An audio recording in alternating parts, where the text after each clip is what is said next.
Hey Reader, welcome back. This is Centaur here, and today we're continuing our tutorial series by talking about the three primary kinds of scenarios, aka how you actually score points and win in a game of bolt action. So we've already talked about basics of how the game is played, how you're going to deploy your men, the way that you should be prioritizing, targeting, and using your units, right, with the orders that you're assigning them. And so today we're going to talk about how to win. Okay, this is gonna be a relatively short video, and I promise after this one's done, we're gonna get to the video that everybody loves, which is how to build my army out of all the plastic guys. Okay, I promise that's the next one. Just want to make sure before you start building models, I want you to be thinking within the context of how you win scenarios. Okay, because I've definitely built some models that I looked at like a year or two later for most games that I've played, and I realized I'm never gonna use that unit ever again. All right, I'm just never going to use it. And so toward that end, we're going to start by looking at the types of scenarios that are in play and how you use them. Good news is there's really only typically three ways that you score fundamentally in bolt action. It will take different, styles and forms, but in general, they tend to be grouped into three primary groups. So the first is what we'll call a kill point scenario. Okay, this is where you get victory points for every order dice that you remove from your opponent. So the most clear example of this, it's called Seek and Destroy. It's a very simple sort of mission set where basically each order dice equals one victory point, right? To be clear, it is not based on the models that you remove. Okay, it's based on full units that you remove. So if you remove both models in a light mortar team, that scores you 1 point. If you remove 17 models out of an 18 model Japanese infantry section, you get no points at the end of the game. Unless you can get that final 18th guy. That's what matters. And that's an important thing to remember. Okay? So, strategically, you're going to want to commit to which units you actually want to remove. You want to remove that light mortar team? You should probably have a couple of machine guns firing at it, right? Or something like that. Start with the one that doesn't work, follow it up with another one. Don't give them a chance to change anything, right?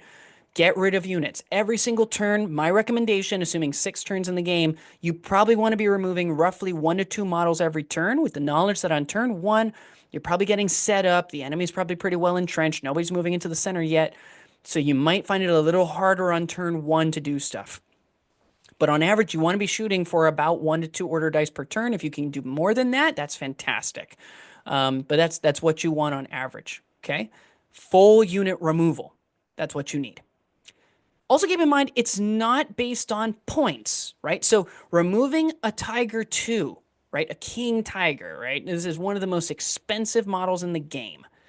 If you remove that one unit and your opponent removes a light mortar team, which is one of the cheapest units in the game, you guys have both scored 1 point, right? And this is part of the reason why, yes, one of the things you should probably consider is how likely is a unit to make its points back up in cost in terms of what it can remove. It's a fair thing to think about. But just remember, that doesn't equate. Just because you're more efficient with removal of enemy points doesn't mean that you're actually going to win the match, okay?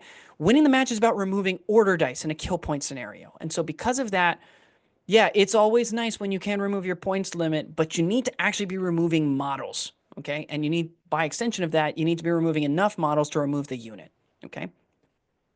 Now, occasionally, some units might be worth more than others. This is pretty rare, okay? But they do exist. Back in second edition, for example, there was a most wanted sort of scenario called Manhunt, where you were going after the enemy's officer. And if you captured the officer in close combat, you won. Right? I mean, you scored the points, right? And that was basically what would decide whether or not you win. It wasn't about how many units you removed. You needed to remove that one unit. If you shot him and killed him, the best you could hope for was a draw, right?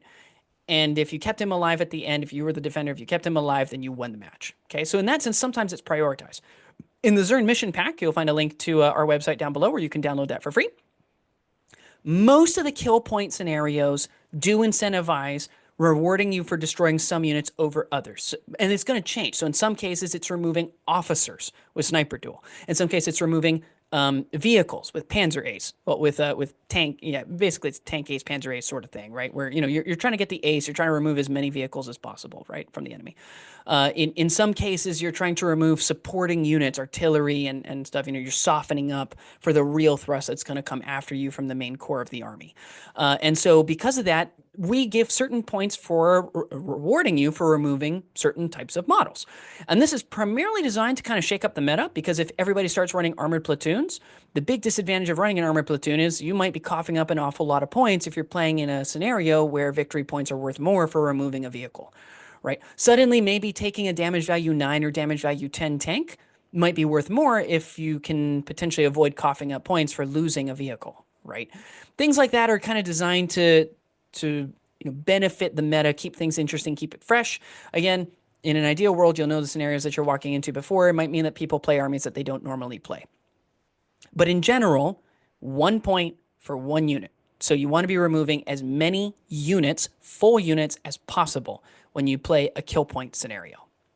You then have objective control missions. And the way objectives work, honestly, this is where you get the most variety, right? In a lot of cases, it's sole control that secures the objective. So, if your opponent has a single 1 man within range of an objective and he's already claimed it, and you move up with a 20-man partisan section, you have not secured control of that objective because there's still 1 enemy on it. Okay, so you want to make sure as much as you can, check the rules just to make sure that it works this way. But in general, you want to sweep as all of the enemies out of range of that objective as possible. Okay, in general, securing objectives requires infantry or artillery, physical men that are down, they're not trapped in a machine, that can go out and secure the objective, whatever that is. Okay. Any unit, which includes vehicles, it's all the stuff we just talked about, but also vehicles, can typically contest an objective. And contested objectives sometimes score you points, sometimes it's less points or something like that in a scenario. Sometimes it just means nobody gets points for it. So again, check the scenario rules for what it talks about. But contesting an objective will sometimes mean that at least you can keep your opponent from scoring something, right? At the very least, they're not getting full points if they had it before. Some scenarios do require what we will call sticky objectives. This will typically be mentioned in the pack, or it'll be mentioned directly in the scenario itself, where in order to retain control of that objective, you have to keep a unit within the scoring range, within the controlling and securing range of the objective. So if you want it, you got to stay on it. You got to camp on it. You got to stick to it, right? This is primarily designed so people, especially with fast armies, cavalry armies or other really, really mobile armies, can't just swing around, capture an objective, and then push on and just push up so hard that you can't actually hold it and you can't actually contest and reclaim it. It makes it so the enemy has to kind of spread out their forces because they have to keep some people on each of those objectives. Personally, I like sticky objectives. As a general rule, especially when I go to an event, if they're doing sticky objectives, if you want it, you got to stay on it. I tend to be supportive of that. And I say this as somebody who tends to run very fast, very speedy armies that are designed to play on the enemy side of the board to keep them away from my objectives. Okay, it just means you put an artillery piece or a team weapon or something like that near them in order to hold on to them, and then the rest of the army goes up and does its thing that it's supposed to do. And in a few cases, you'll actually find mobile objectives. Okay, so in the main rule book, this would include things like, the briefcase of reconnaissance information that you're supposed to retain. It could be an officer that you need to catch or a medic that you need to catch, whatever it is that you need to do. It's an objective, but the objective might move. It's kind of like a game of capture the flag, right? So if you played that as a kid or heck as an adult, because that game is fun, where when somebody picks up the flag and they start running back with it, you can't just go to where the flag was originally at the game and claim it, right? You got to track down whoever it is what has the flag.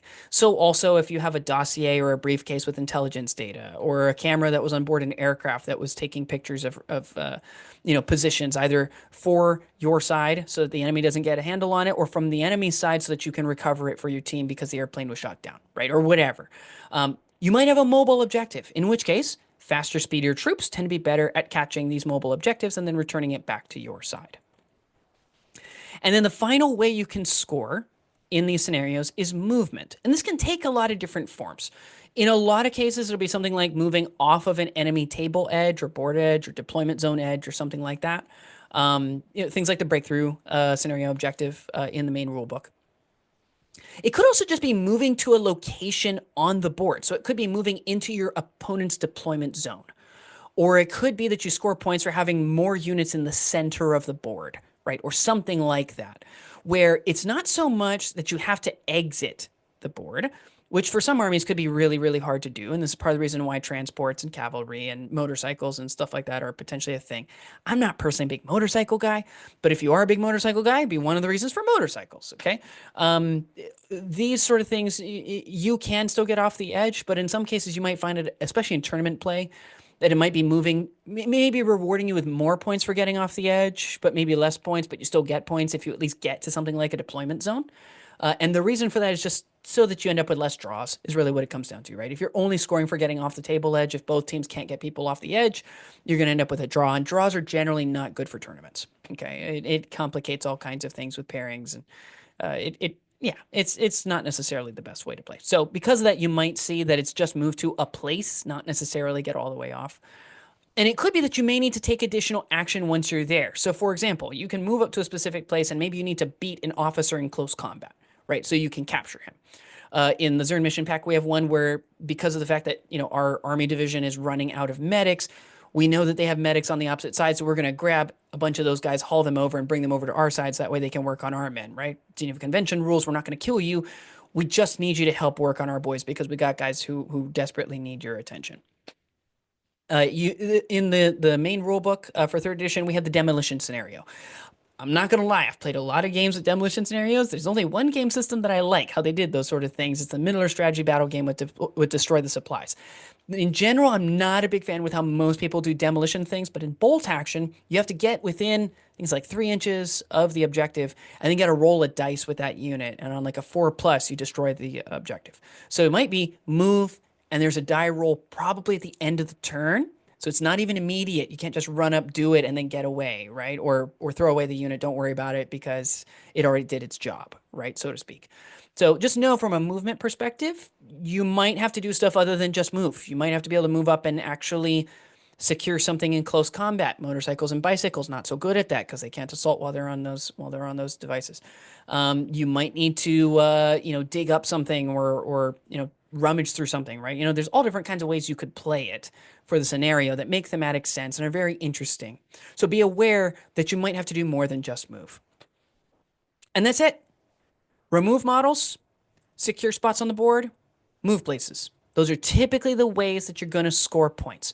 So when you're thinking through your army selection, which is the next one we're going to talk about, and this is why I put it after all of these things, be thinking about this. If you don't know what scenario you're going to play, do you want to have a couple of models that can move pretty quickly? Transport, cavalry, motorcycles, tanks, armored cars, things like that, so that you can get to other locations on the board. Do you need to have models that can just throw down firepower? You just need something that needs to be able to hit and remove models because removing models might be how you score things. Do you need to have models that have some stick-to-itiveness? Yes, it's fun to run 2- and 3-man support team squads in large numbers because rules about extra selection exist, right? And heavy weapons platoons allow you to potentially take insane numbers of guys. That's fine if you don't have to worry about your units being removed because 2- to 3-man units are easily removed. And maybe they won't do a good job of holding an objective because one mortar shell dropping in the midst of that 2-man team could wipe the whole team in a single shot, right? Like there are things to consider about it. You might want some bigger infantry sections so that they can actually take and hold an objective. Maybe it's worth it going for less order dice because you want veterancy uprates on everybody. You want to run a primarily veteran force that's going to be really hard to dig out of somewhere, right? Things like this are things you're going to want to consider. And honestly, the beauty of bolt action and how they've designed it, because you have these varieties of different ways to score, is it's not so easy to make decisions on one right way to play. Some units are going to be primarily a gunline army that's designed to sit back and shoot at enemies. Maybe there are terrain issues. Maybe there are scoring issues. Gunlines don't tend to work well if you have to get to the other side of the board, right? Similarly, though, an army that's designed primarily to transport and move up, if all your scoring is kill points, if you're the person primarily moving around and your opponent can sit on ambush, you might not have any cover. They might wipe out a lot of your boys before you even get in range of them because you built an army that was primarily a bunch of people in transports or mounted up on cavalry or whatever. And so they're running out there to do stuff, and maybe they get torn to shreds before they really get a chance to be effective. A lot of different push and pull going on right now with how things are done. And I think a lot of that comes down to the fact that in a lot of people designing events, they're thinking through different ways to score. So if you're running events, I highly recommend that because I think you're going to see some very interesting armies. I see some, some skew armies, but also in general, you see some people maybe backing off from some of the crazy stuff because they don't want to necessarily put their eggs in one basket. But you might see some of that coming out because they'll say, well, maybe I'll have a harder time on round 3, but I'm having an easier time on round 1 and round 2, and maybe that's good enough, right, for what they want to do. So if you have any questions or if there's any thoughts that you have on how scoring works in Bolt Action, anything that I left out, please let me know down in the comments below, and I will see you next time.